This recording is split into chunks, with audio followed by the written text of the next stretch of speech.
It is only the projection of the mind. That always Vedanta teaches us. What is this world? World is as we see it. World is world, but how we see it is the question. Uh, I do not know whether it's good or bad.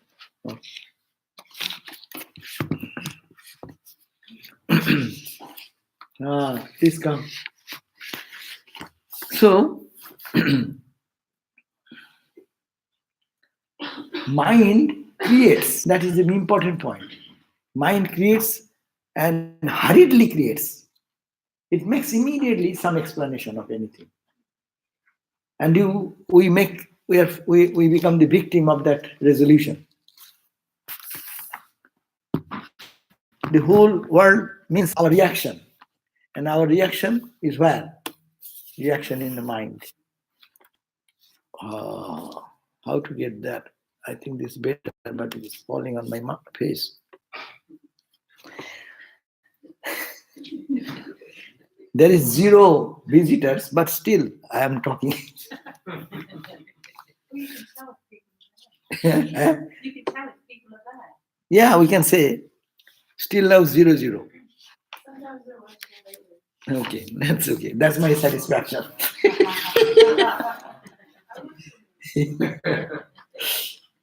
Anyhow, so mind is a very beautiful thought. Just think about that. Mind out of its own accord.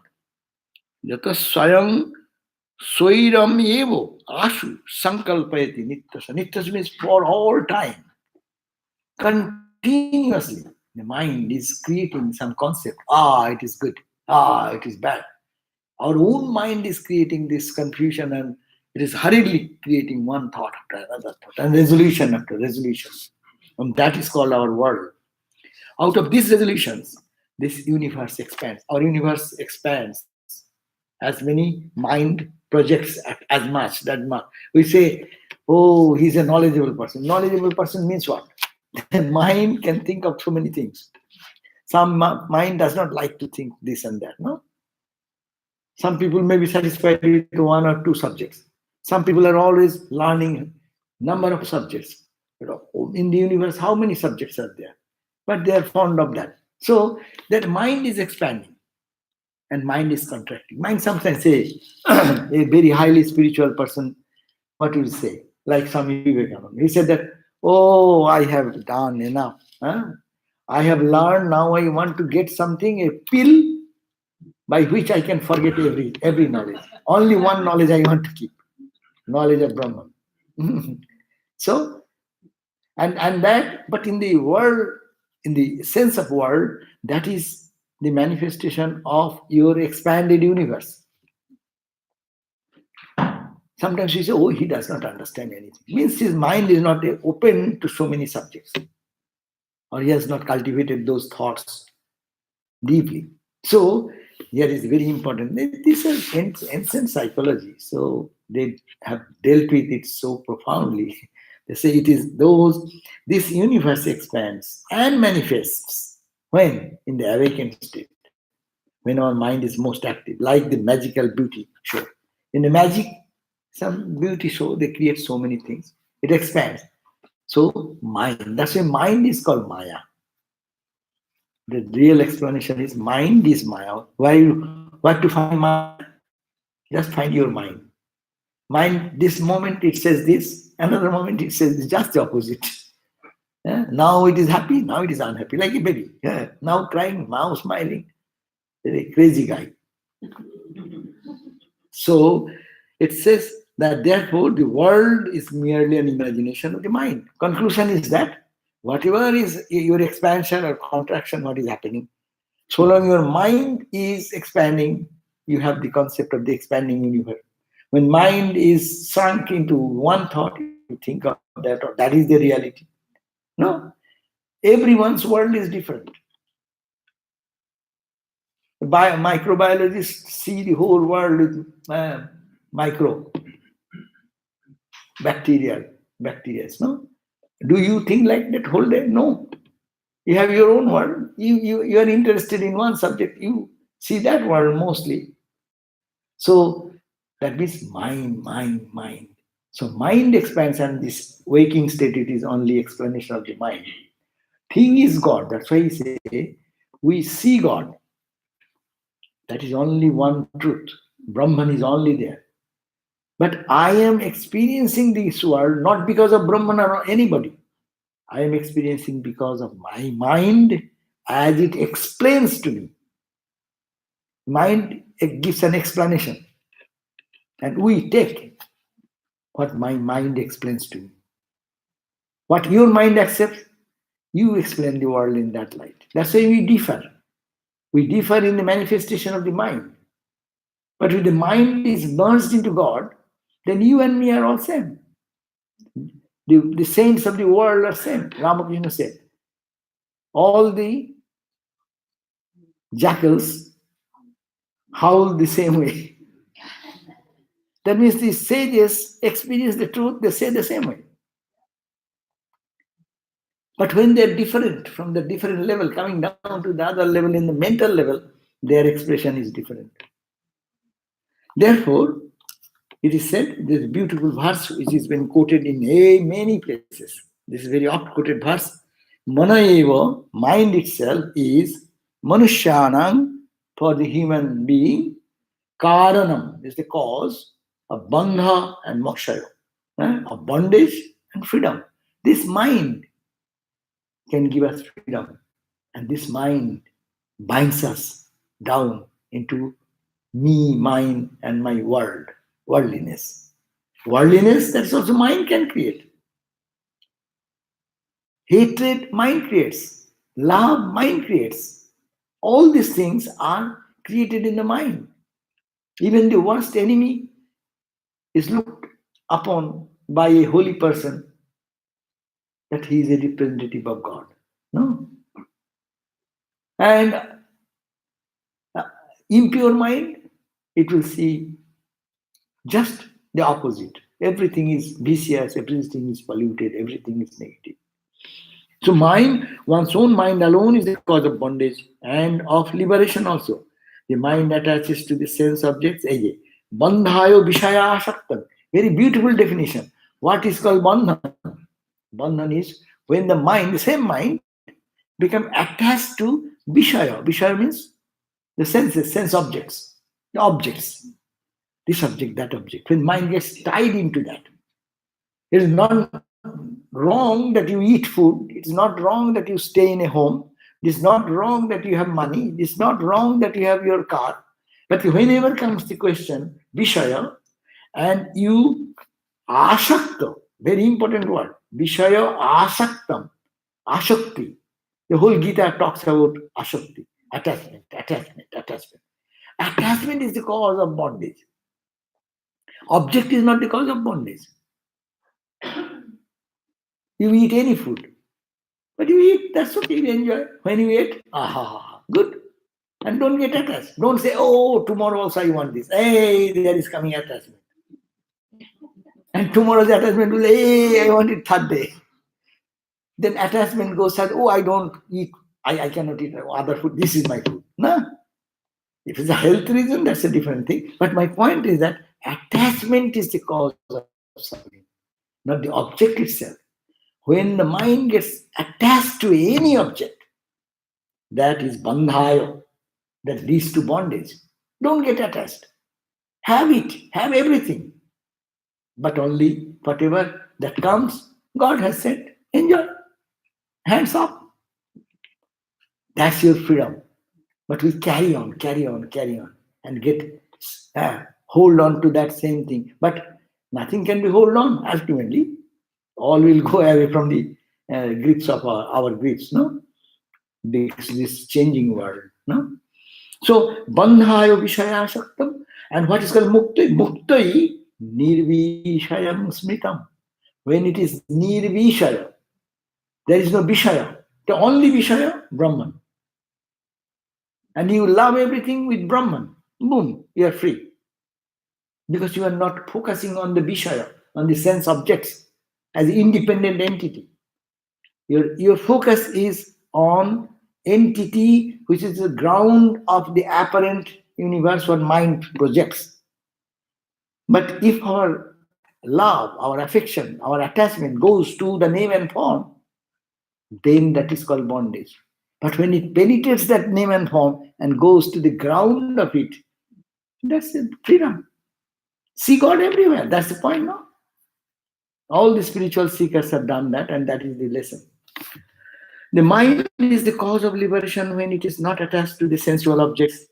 To understand its meaning, more analysis is needed. What is that? Mind becomes perfectly free from sense objects only when there remains no sense of the reality of the world. And the sense object seems to be a mere appearance on reflection only. How you can be detached? That is the analytical mind. He is analyzing this. Mind becomes perfectly free from the sense objects only when there remains no sense of reality. Whatever is happening in the sense experience, it is not real. It will flicker, it will go away, it will go away. If it is real, it will stay on. But in this relative experience, something stays on for 1 day, 2 days, 5 days, 10 days, 20 days. No. Even your good experiences also, you forget after a month. After 2 months, you forget. So that's why it is said that when it remains the sense of reality of the world, it is real. Therefore, this experience is perfectly real. Perfectly real is when you tune with God, because that will never go. But with the other experiences, whatever we have, it will come and it will have its disappearance, appearance and disappearance. In reality, there is no object. What we see as object, as we have discussed many times, it is Satchidananda, name and form. So there is no object. With such knowledge, the mind remains free even at the time of interaction with the world. The sense inactivity of the mind, which happens only during the period of cessation of mental waves or in samadhi, lasts for that time alone. When the mind becomes free from sense objects and holds on to the understanding about the unreality of the world, that state of mind is permanent. Two things are necessary. One thing, you get attached to the Brahman identity and you naturally feel the momentariness of this apparent universe. Then is that state remains. But if I have the idea of validity of the world also and Brahman also, this may have, as we are having now. We have some conception God is there, as also this world is there. This is called the duality. And there we are, that's why we are wheeling around our mental conditions of joy, suffering, gain, loss, all these things. No? But when one really reaches that Brahman consciousness, and as a result of this detaches from this world awareness, that remains permanent. As Ramakrishna said, also gross example, suppose if you want to move from east to west, as many steps you put towards the east, so many steps west will be far away. That means the importance of the west is becoming less because you are moving to the east. So when you reach east, you reached. And the concept of the world from the mind has lost its integrity because you are off from that, off from that, off from that. You are not paying emphasis to the material level of good reality. You are paying attention to the eternal truth. And as a result, all this apparent universe is losing its strength and ground. And that will remain forever. As soon as the intellect becomes convinced that the objects are unreal, perfect annihilation of the subtle desires then occur. How can there be any longing when in reality there is no object at all? Huh? If you think, how can you run for an object if you know definitely that object is not available? No? On what is that called the what Friday? Sale? Aye. Black Friday, people run for grabbing things. Suppose if on that Black Friday, you know there is no such thing, there is no sale, will you go in the whole night and make a line to get thing in cheaper price? No. Once Swami Sarvadevananda, he was then as a brahmachari or he didn't join here. But anyhow, so one of our Swami Ishtananda Maharaj, I should not say all this because it's going into record.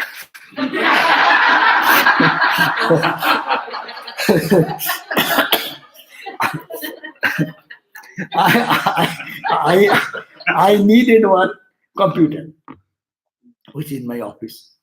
And Ishtananda Swami is very wise, and because Lord's money should be saved and saved and saved. So he found that on Black Friday there is a sale, which is very affordable, quality good. He analyzed everything and he asked Harinavananda if Swami needs this, so you will have to go there. So the poor guy in this cold, at the midnight, he went there, made a line to make a cheap thing. Price-wise, little benefit, that's a good idea.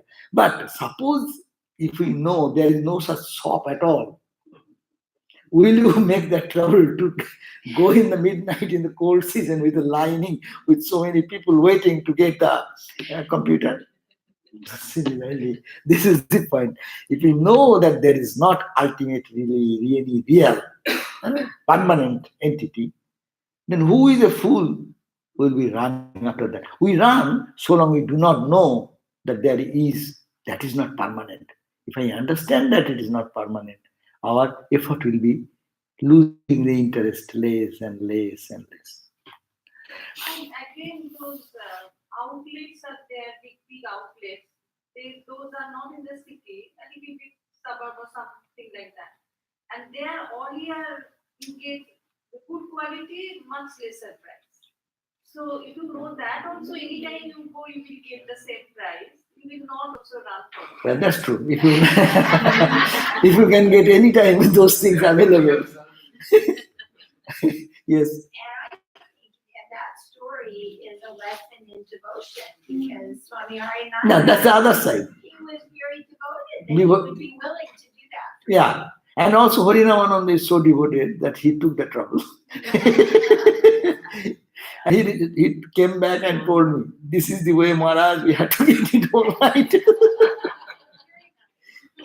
The two ideas, that one is even if I know that it is available all the time, then my interest will not be so hurried to go for that. And another point, when it is really not there, my interest to go there will not be there. So this is the two very important ideas. So as soon as the intellect becomes convinced that the object are unreal, perfect annihilation of the subtle desires are called vasana kshaya. Vasana is a latent desire. Kshaya means destruction. Occurs. How can there be any longing when in reality there is no object at all? The world is merely a false appearance. There cannot be any desire. When this conviction comes, it's a question of conviction. And whole spiritual life, what we are practicing to come into the conviction. We are hearing that again and again and again, but it is not my conviction. So they are saying, good people, that okay, it makes sense. That's why I am accepting. But it is not, I am not accepting that. Its conviction is not coming that is the truth. While watching a film, does craving arise in one's mind in a fully lighted auditorium about any object projected in the movie? In the lighted, understand that. Then you went to a movie, and like your TV screen, you are watching TV. Nowadays, people are getting accustomed with the light also, because in the TV screen, when you watch a film or something, there is light, but you think it is real and you are enjoying.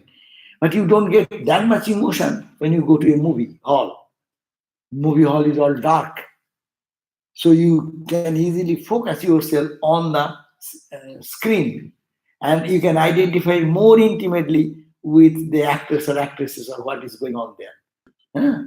So he's saying if you put a blazing light, huh, we will feel that when some program goes on and if the light comes through these windows, we cannot see anything on the screen. We know, yeah, it's something going on which is not true. We understand. It is a film, not a real life. Similarly, in the blazing light of knowledge, in the blazing light of consideration of the Vedantic analysis, this world will appear to be like a fading object. It is not. It is there, appears to be, but it is not there. That conviction. Swami Sarvadevananda used to say, what happens? Some people will come after so many years, oh, I'm nothing happening.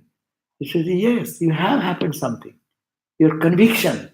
Think the day you started in a spiritual journey, how much you are convinced about this reality and this world and God and other things. After so many years, you now have a little different conviction. And the spiritual growth is your conviction. Deep conviction. And conviction will come, the whole world, Swami Vivekananda said, the whole world come with a sword in hand to cut you. Then you will say, no, that is the truth. I'm convinced. No? So conviction is one of the important factors. This conviction that this world is like a movie, that conviction when it comes, you will live in the world, but you will not be so much moved by the happenings of the world. In the movie, if you see a bomb was blasted and 1,000 people died, you don't cry then. You take it as something appearing, but it is not the reality. So similarly, when knowledge will dawn, when this world will appear like a movie, and the truth will shine forth, then this play of good and bad, or anything what you do, it will not bother.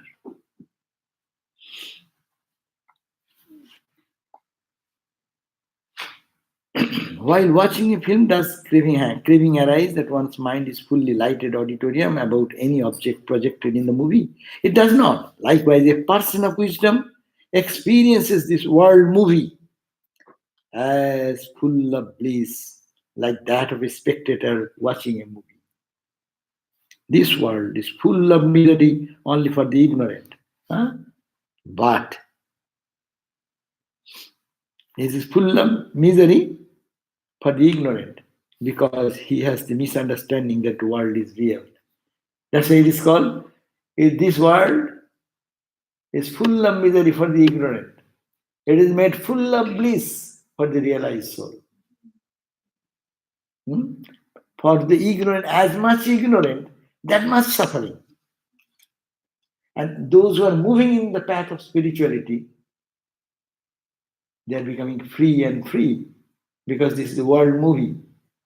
And that conviction will be so much imprinted that this ignorance will fly away and the reality of the truth will appear. So, misery, full of misery, an ignorant person, it is all full of suffering and pain and frustration and negativity. No? For a realized soul, it is all joy, joy, joy, joy.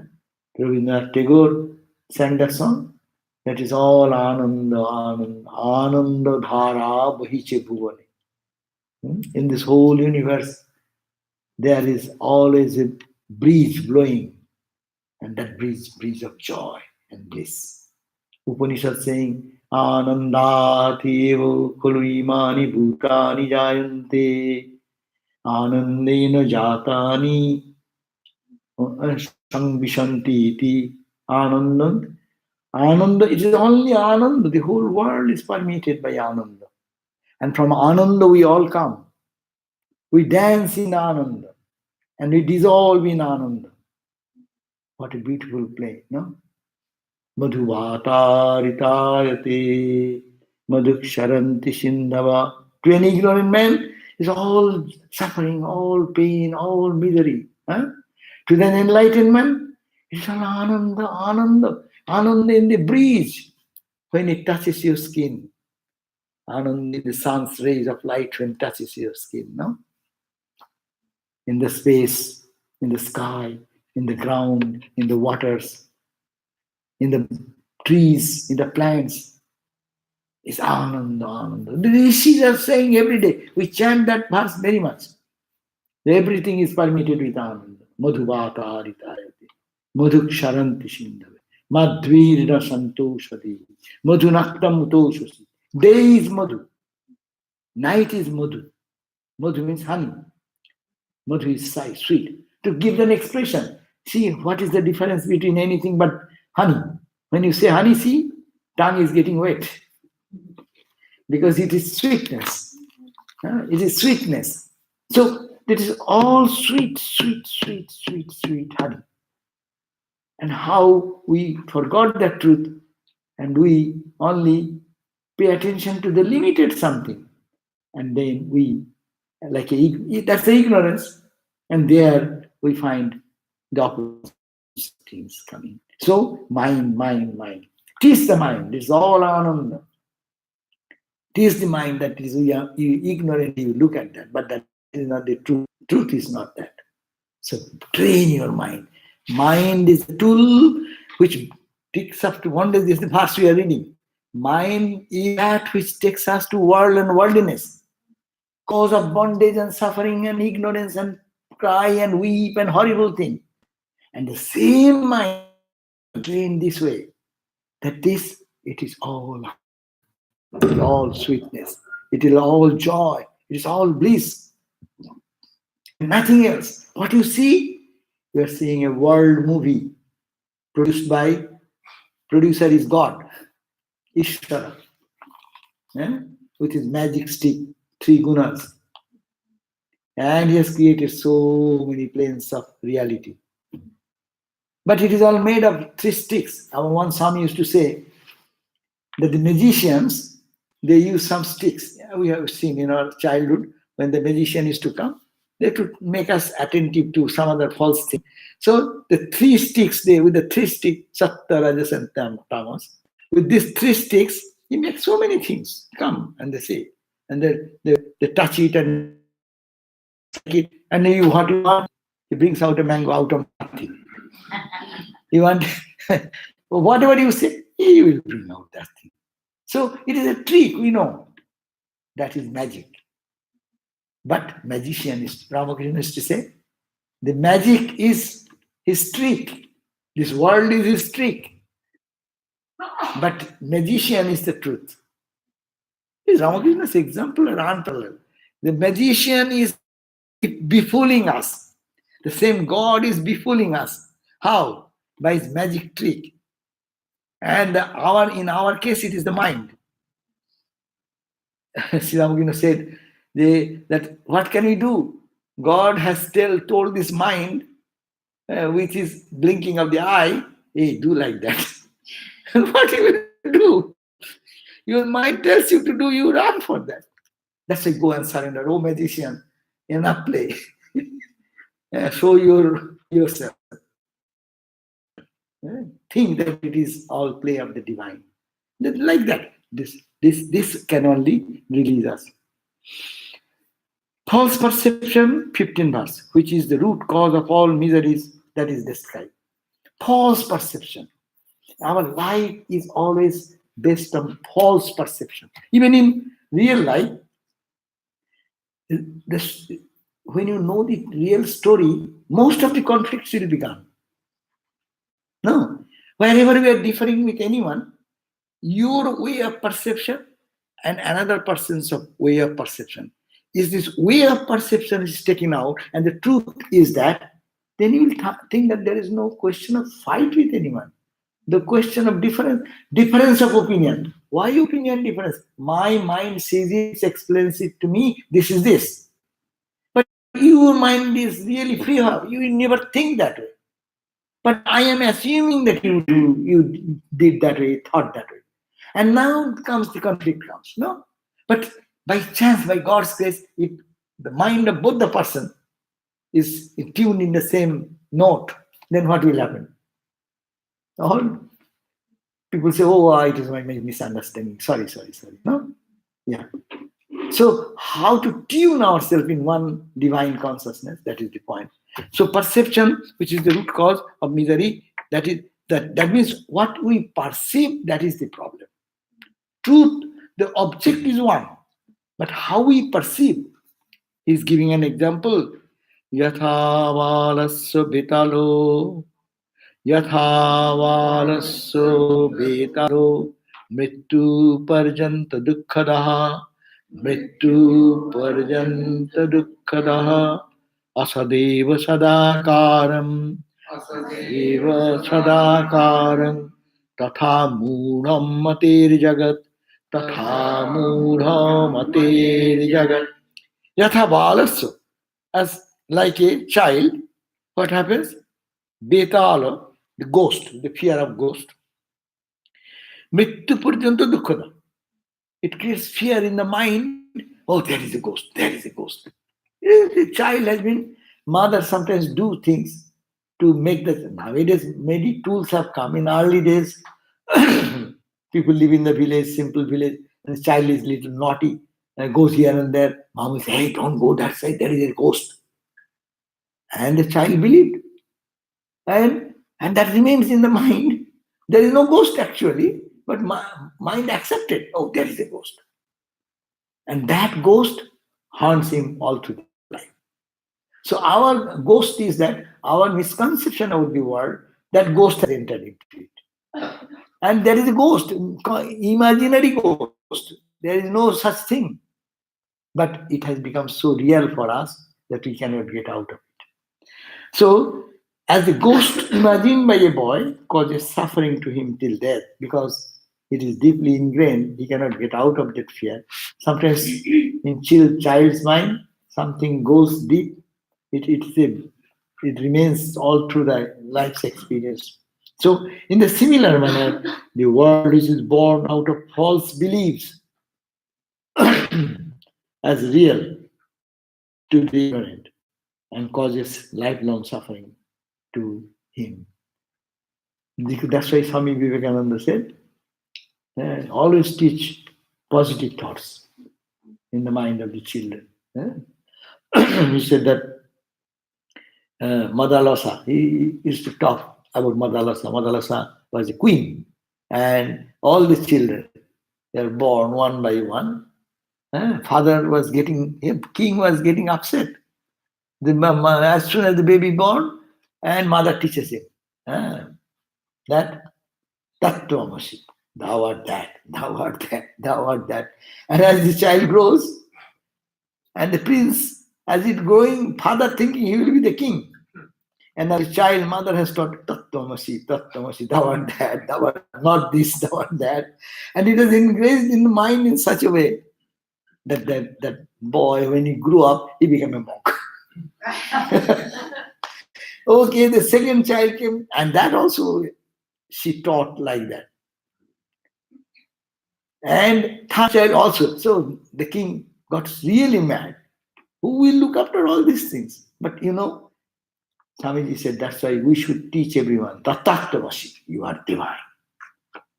What you are seeing, it is all divine. Try to see that. Try to feel that it is all bliss. It's all joy. There's no reason of suffering in pain and the agonies. So that is to be taught again and again. So the doubt, it is brainwashing. Our brain has been washed. Now we have to then rewash it to go back to it and desire. So we were pure by our very birth. We were essentially stainless and beyond everything. But Maya, as in one word, Vedanta says Maya, or a Bhakta will say it is divine will, of which this play is going on. And being inside this play, we forget our real identity. Is it not? Actor must have to forget that he is somebody else than the role he is playing. We are all acting, but we forgot when we take that audition and get tested and passed, and we got a job in the world play. And that we are crying and weeping and playing in the role. But it is a business contract. Contract will end when the knowledge will dawn. Someday the actor will say, I have enacted many things, I don't. I retire. Is it not? Actors retire from their acting role. I have played so much, so much, so much. This role, that role, that role, that role, that role. Why do you go? If you say, why do you go for acting? I find joy. You find joy in acting. But that joy, again, after some time, is not sufficient. You want a freedom. But freedom you were before. In freedom, you were before. But you only thought that in this way you will be more free and more enjoyable. But it is not. So there comes the awakening, there comes the knowledge. So, like a ghost imagined by a boy causes the suffering for that boy, and all true till they die, even some serious thoughts like that. In a similar manner, for us, the world which is born out of false belief given by our society, given by our environment. As you were born, what happened? You, me, all were pure souls. Look at that. And what is taught? Hey, we did not know even my nose, ear, I was not aware of that. No. My body, hand, feet, I have no distinction even in my body. The whole world, what is the distinction? It is only one. And then all our mommy, auntie, grandma, grandpa, then tell, hey, your name is this. And then you are a boy. You should be dressing like that. You should be talking like that. You should be. All these are being given to us, no? And we accepted truth. Yes, it is real. It is real. It is real. It is real.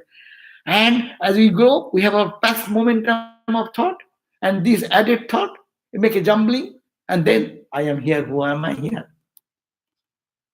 So this is the admixture of things are continually going on. Now someone could have, Swamiji said, if I had a son or child, I would have taught him from the very beginning that you are that, you are that, you are that. Suppose we all of us think, just an image, we are born babies, we do not know anything of the world, and mommy, our auntie, our grandma, grandpa, whoever comes in our, hey, Tattvamasi, you are not a man, not a woman. Huh?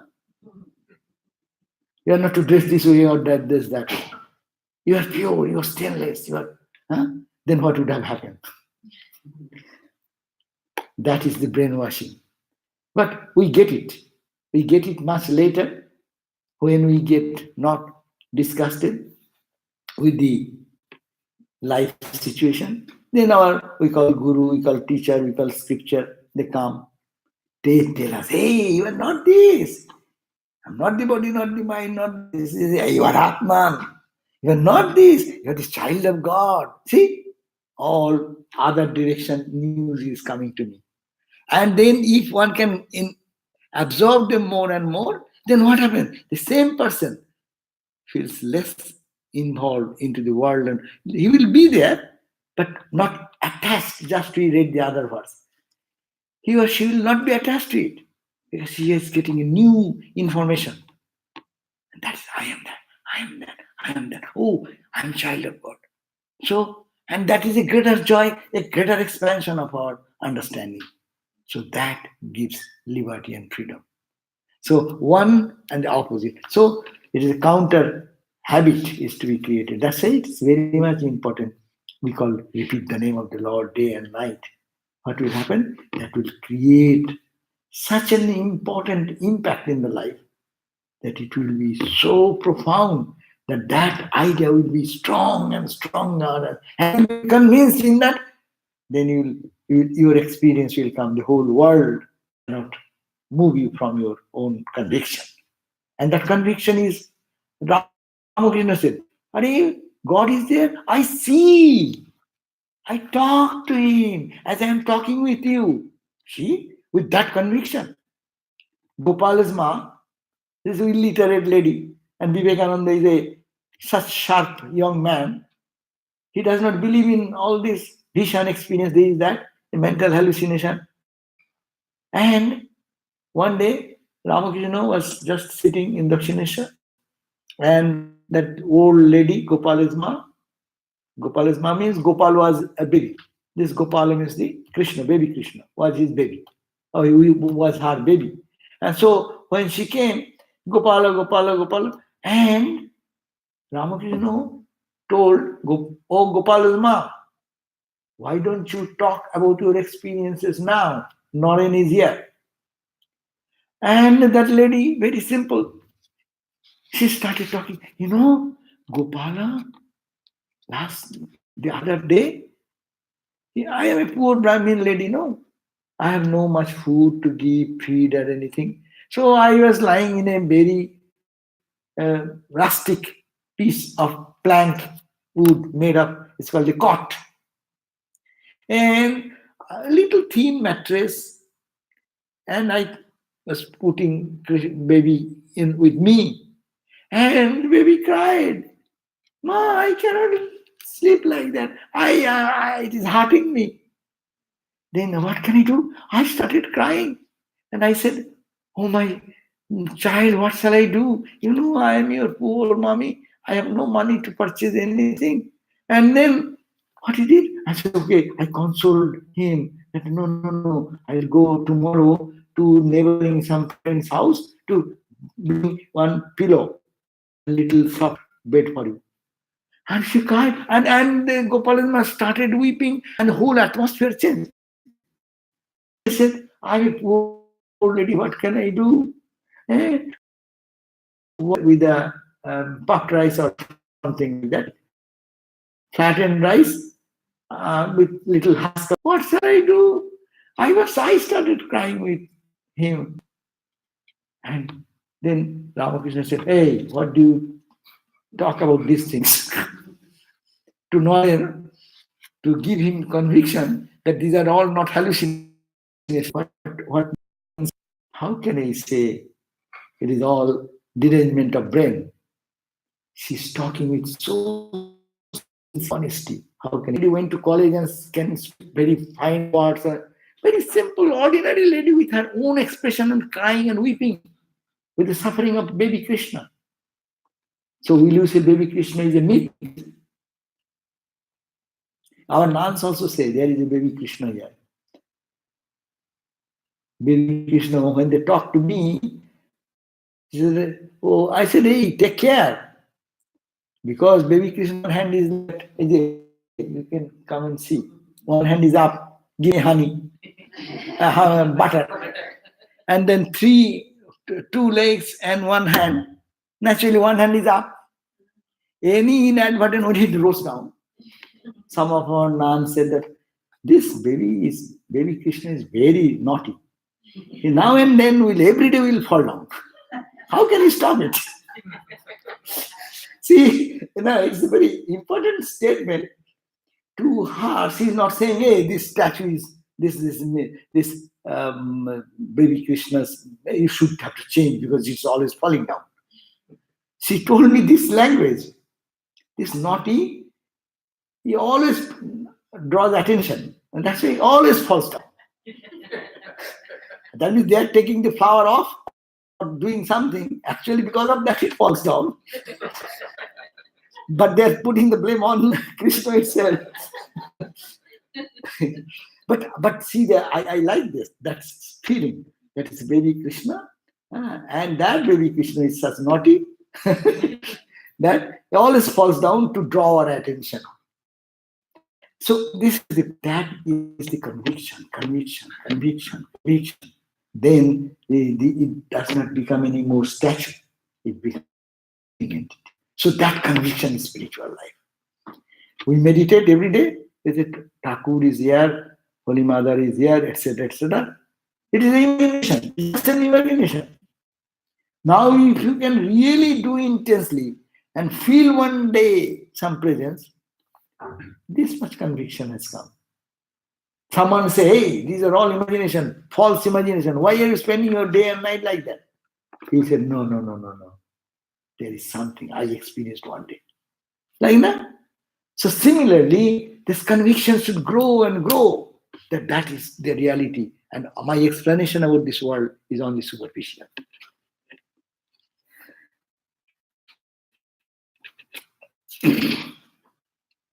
Note says, imagining ghost is a boy undergoes so much fear and suffering. Similarly, an ignorant person, considering this world as continuously undergoes innumerable sufferings due to the attachment and aversion. Then quoting Nishkamdi, it says, like the false repentance of the father of Swami Sarma, a man only deceives his own self by conceptualizing that the duality is real. What does it mean? Let us see the note. A very poor and highly ambitious young man, brahmachari, during the time of famine, was lying down under a tree, being extremely tired, trying a handful of hard-earned shaktu. Shaktu means coarse flour made from various dry roasted grains in his cloth. Untying the cloth, he took shaktu out in his hand and started to imagine, I shall purchase a few cows gradually with the money that I received by selling this shaktu. And then in course of time, they will grow in number. The cows will grow in number. Within 5 or 7 years, many bulls will be born, and using them, I can then cultivate enough, a huge amount of wealth, rice, etc. will be accumulated. With those, I shall build an excellent house. And seeing my wealth, some Brahmin will offer me his daughter to marry. In time when my successor son will be born. This is all going in the mind. I will name his Swami Sarma. And if I see he is not being taken care for properly, I shall teach my wife a good lesson.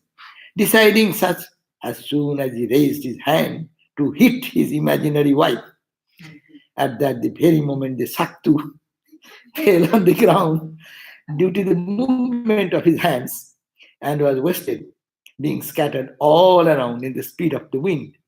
Then the poor fellow started to repent, saying, alas, what an unlucky man I am. My hand-earned shaktu is wasted. What shall I do now? So people live in false hope. They give an example. His son will be born, and then son will be taken care of, and he will be rich. He will be imagination after imagination after imagination. Some people may say, you are giving guarantee God realization. Is it not imagination? Yes, it is an imagination. But is this imagination same as the imagination you are reading? No. Why? This is called false imagination. It is not that you are only imagining in your mind. Your mind gives this concept that these are, it happened, it happened, it happened. No. But spiritual life, it is not imagination, because this is the experience. Your guru, their guru, their guru, their guru, lineage, thousands and thousands of people in the world practice this, and they saw this experience, this experience, this experience. They are not imagination.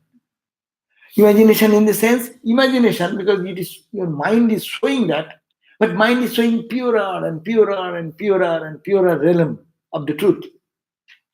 And this is taking you to ignorance, wrongly thinking this, taking you to the darkness. False imagination. And imagination for following the truth. Suppose is it not imagination? Suppose you take a GPS, tells you go this way, that way, that way. You are following. But how can you be sure unless you have once reached any destination? Is it not false? And sometimes you all complain, oh, sometimes it works very miserably. It takes one place to another place, and I have to rotate here, there, the road is not there. That is called false imagination. But the real GPS, if you follow, and direction will come one after another, is it really false? Or is it a path to reach the truth? So this is the difference between imagination and the spiritual journey. People sometimes make a mistake. Many people argue that way. Our scriptures gives an example. There is a real diamond in a dark room, and in another place there is a candle or a oil lamp burning in a dark room. Someone directs you, hey, go to this and you will find a jewel. And someone directs the other room where the candle is burning, go, there is a diamond. Because diamond also be light, radiates light. So in the deep dark, it is radiating light. So if you move in the candle where the candle is burning, thinking that it is the diamond's light, then you are misdirected. Is it not? But if someone tells you, no, don't go there, this is the direction, there is a diamond, you will find a diamond there. That's why spirituality should be scientific. Vedanta, that's why I accept this scientific way of thinking. It should not be illogical. So that direction is to, if you follow, ultimately you will reach the diamond. Following, that's why guru is necessary, guru's direction is necessary, and is giving you the idea, there is the land, and you follow this path, you will reach it. That will conviction will come there. And as much as you go, and when you see the diamond, you will be overwhelmed, your life's goal will be fulfilled. But if you falsely go in wrong direction and thinking imagination after imagination, that will all lead into frustration. The adherence up to the idea of reality of an object, which has been mistakenly imagined to be true, brings ultimately such sufferings only. Another example is given. A lustful man, due to erroneous cognition only, embraces an impure female body, thinking, oh, so beautiful, and so lovely in her face, etc. Such is the influence of ignorance. It projects on that which is not real, purity on which is impure, happiness on that which is full of misery, and the self capital on that which is non-self. This is well known as ignorance. And that is called. So, to imagine on right thing, right object, that is the path to liberation. And traveling in the path of imagination always brings bondage and suffering. So now you have any question for a few minutes? We have ended this. Next day we'll read the verse number 16 and 17.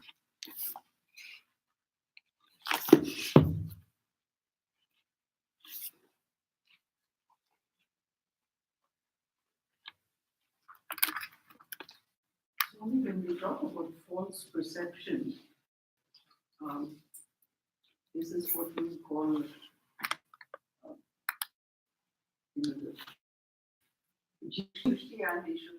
Ishwar, we fundamentally Ishwar Srishti should be there. That over which my is no. I am bound. Many people may be free now. They look like me, but they may be free. So we are concerned about not the cosmic freedom. All will be realized soul. No. We are concerned of individual soul. So my projection is my bondage. There is one thing God created. Ishwar has created, the Lord. Tree, the plant, the sky, the waters, human body, fruits, all types of varieties of lovable objects. It's all created by God. But I like something, I dislike something. My mind says it is good, my mind says it is bad. So I am making, my problem is there. If I get the view of the Lord, then I have no problem. Lord is like a painter or an artist. He has created out of his own joy. So you will be then feeling the same joy as God felt. Diversity will give you great joy because you see the oneness behind. But main problem is my own personal view. How can I transcend my personal view into the view of the Ishvara. The mindset with which Ishvara has created this, if I get into that mindset, then what will happen? To the artist, it is artwork. Every artwork is for joy for that person. Whether you say it is good, it is fantastic, or it is not. To the artist's mind, when he or she created that art, it is all joy out of his own inspiration. So God has created this whole universe out of his own fun. And if you or me can raise my consciousness into the God's mind, that's why you meditate. Why you meditate on Ramakrishna, why you meditate on Mother Kali and others. I am trying to tune my consciousness into the consciousness of whom I am meditating. No? First we may meditate on the features, physical body, or how he looks or how she looks. But then you go, as you think, so you also think of the character, their detachment, their purity, their love, their oneness. That automatically percolates into our mind. That's why it is called as one thinks, so one becomes. Why? You are thinking of anything, you are absorbing that into your mind. Osmosis. It is going on and on.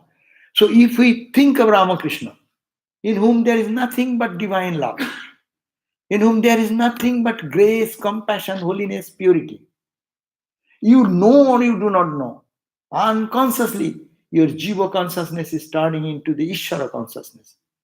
He is the Ishvara who has created this universe. Ramakrishna is not a man. We don't want to worship a man. Why shall I worship man? There are so many men. But we are worshipping Ramakrishna because he is the human embodiment of the absolute Brahman. So now, as he is a human embodiment, and he is the Ishvara, Avatara comes, Ishvara descends, no? So when Ishvara descends, that is Ishvara himself, which is power, all powers. So if I think day and night of Ishvara, Ramakrishna, Krishna, Rama, Christ, whatever, then what happens?